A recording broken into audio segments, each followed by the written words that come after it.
Cabinet ने मनरेगा के संबंध में धरना दिया। हमारी सरकार का ये मान रहा है कि मनरेगा को जिस तरह ख़त्म किया गया है उसके संदर्भ में हमारी कैबिनेट ने आज महात्मा गांधी जी के चरणों में आज धरना दिया। राष्ट्रपिता महात्मा गांधी जी के नाम से जिस योजना को शुरू किया गया था वो ग्रामीण रोजगार, गांव में रोजगार के साधन सृजित करने के लिए शुरू किया गया था। गांव में लोगों को रोजगार मिले। मनरेगा के तहत गांव की कई महिलाएं, कई पुरुष, कई वृद्ध कार्य करते थे। आज इस योजना को, मनरेगा को, जो भारतीय जनता पार्टी की केंद्र की सरकार ने ख़त्म करने का जो निर्णय लिया है उसके संदर्भ में हमारा ये धरना था।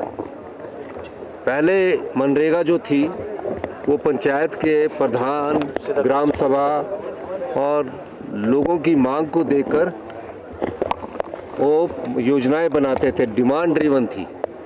अब उस योजना को ख़त्म कर दिया गया है। अब जो भी पंचायत के प्रधान होंगे, वार्ड पंच होंगे, बीडीसी के मेंबर होंगे, जो महिलाएं काम चलती है थी कि हमारे गांव में सड़क बननी है, हमारे गांव में घर बनना है, हमारे गांव में तालाब बनना है, उसके तहत ये योजना बनती थी, डिमांड की जाती थी और उसके बाद इस योजना को लागू किया जाता था। अब ये डिमांड ड्रिवन ख़त्म कर दी गई है, अब एलोकेशन ड्रिवन हो गई है। एलोकेशन ड्रिवन का मतलब ये हुआ कि अब केंद्र सरकार नोटिफाई करेगी कि कहाँ से कौन सी योजना को शुरू करना है, यानी कि पंचायतों से भी ये शक्तियाँ ले ली गई है।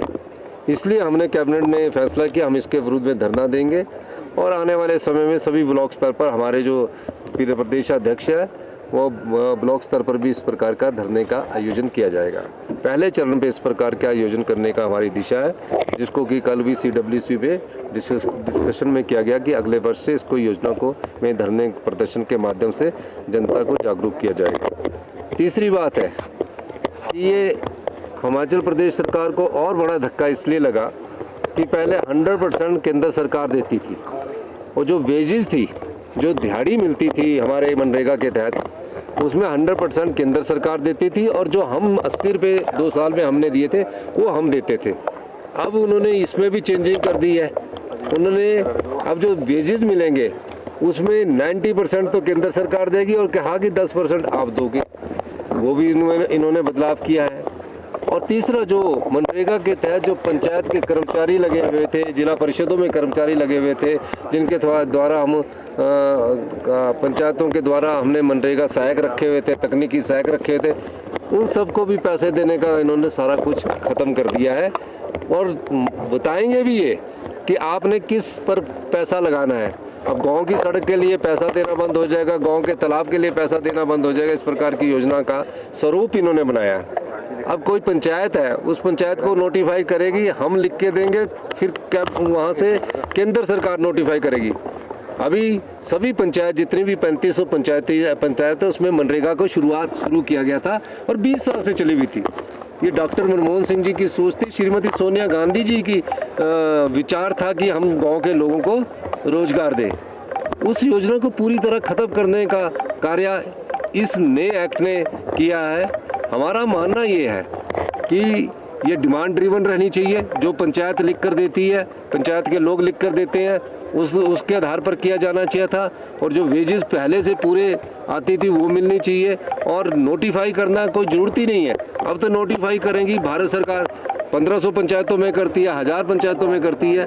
इसलिए हमारी कैबिनेट ने आज यहाँ धरना दिया और ये सरकार की तरफ से हमारा शांतिपूर्ण महात्मा गांधी जी के चरणों में आज हमारा धरना था। कर दी गई है, बदलाव नहीं किया गया है। बदलाव का तो अब तरीका कुछ और होता है। मनरेगा ख़त्म कर दी गई है। मनरेगा डिमांड ड्रिवन थी, पंचायत लिख कर देती थी और मनरेगा का काम शुरू कर दिया जाता था। अब मनरेगा डिमांड ड्रिवन नहीं रहेगी। अब वो स्टेट को बजट एलोकेट कर देंगे एलोकेशन के हिसाब से और फिर एरिया को नोटिफाई भी वही करेंगे। हिमाचल सरकार के आवाज़ हाथ में पावर नहीं रहेगी। अभी तक तो पंचायतें नोटिफाई करती थी। डिसेंट्रलाइजेशन हमारी सरकार कांग्रेस की नीतियों का के अनुरूप उसको डिसेंट्रलाइजेशन की पावर गांव तक दी गई थी। ये सब चीज़ें अब उन्होंने ख़त्म कर दी है। प्रतिपक्ष जो बोलते हैं ना, उनको थोड़ा ये सोच कर बोलना चाहिए कि PDNA का 2023-24 में 9300 करोड़ का आंकलन केंद्र सरकार ने किया। 2 साल बाद वो PDNA मिलना है, जिसमें 1500 करोड़ रुपया भारत सरकार ने देना, 500 करोड़ रुपया राज्य सरकार ने देना है। यानी कि 9300 करोड़ में से सिर्फ 15% वो दे रहे हैं और उसका भी गिनती करवा रहे हैं। पहले इंस्टॉलमेंट में इनको 451 दिया, दूसरे में 601 करोड़ रुपया दिया। उन 1000 करोड़ में 250 करोड़ रुपया राज्य सरकार ने दिया, तो कितना दिया? 750 करोड़ टोटल मिला के। और 500 करोड़ रुपया जो है वो अभी और आना है। मतलब वो जितने भी पैसे दे रहे हैं वो इकट्ठा नहीं दे रहे हैं, वो हमें कह रहे हैं तड़फा कर दे रहे हैं, जो कि गलत बात है। अगर इकट्ठा देते और तो इसका कुछ फ़ायदा हम जनता तक पहुंचाते, एक बात है।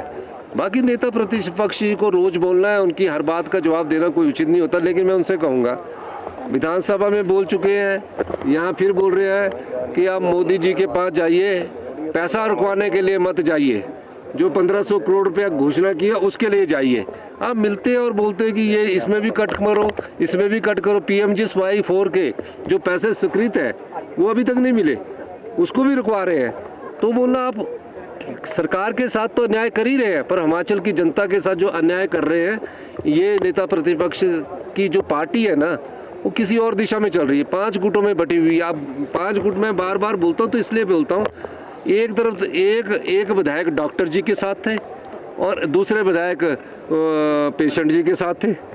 अब ये बताओ, और तीसरे प्रतिपक्ष वाले बीच में पता नहीं कहाँ कौन सी बात कर रहे थे।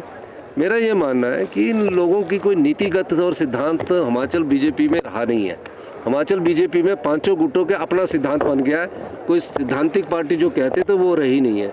और मैं ये भी कहना चाहता हूँ, डॉक्टर हमारे परिवार के सदस्य हैं, हमारी बात को उन्होंने सीनियर रेजिडेंट डॉक्टरों ने सुना है, बहुत अच्छा लगा मुझे।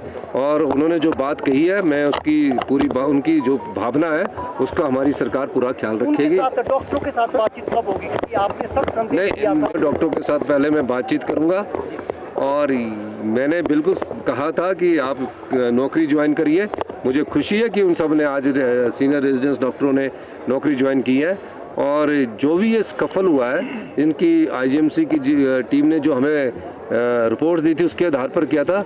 अब हम एक और कमेटी बनाकर उस रिपोर्ट को सब उनको कहेंगे कि जल्दी से जल्दी उस रिपोर्ट को हमें सबमिट करेंगे, और जो करना होगा, जो बेचारे डॉक्टर चाहते हैं उनकी भावना के अनुसार, उसको सरकार गंभीरतापूर्वक और सहानुभूतिपूर्वक विचार करेगी। सब एक प्रोसीजर लिए है। इस प्रोसीजर को जब उनका टर्मिनेशन हुआ तो एक कमेटी बनी थी, उसने रिकमेंड किया था। वो हमने नहीं रिपोर्ट दी थी, वो IGMC के डॉक्टरों की बनी थी, और IGMC के सीनियर डॉक्टरों की मैं एक कमेटी जल्दी ही गठित करने जा रहा हूँ, ताकि वो जो भी टर्मिनेशन था वो डायरेक्टर हेल्थ सर्विस ने नौकरी से किया था। IGMC की जो कमेटी थी उन्होंने SRशिप से टर्मिनेशन किया था। तो 2 अलग पहलू है, एक उनकी टर्मिनेशन को रिवोक करने का पहलू है, एक उनकी SRशिप का रिवोक करने का पहलू है। हमारी सरकार किसी का कैरियर बर्बाद करने के लिए नहीं आई है।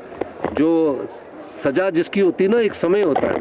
अब जैसे किसी ने मर्डर किया होता तो लिखा हुआ कि 7 साल की सज़ा है, तो उसी तरह ये जो गलती हुई है, उसने गलती का पश्चाताप उस डॉक्टर के ने किया है। तो जल्दी इस मामले में एक कमेटी गठित कर रिपोर्ट उनको जल्दी ही सबमिट करने को कहेंगे, और जो भी वो रिपोर्ट सबमिट करेंगे उसके अकॉर्डिंगली कार्य करेंगे।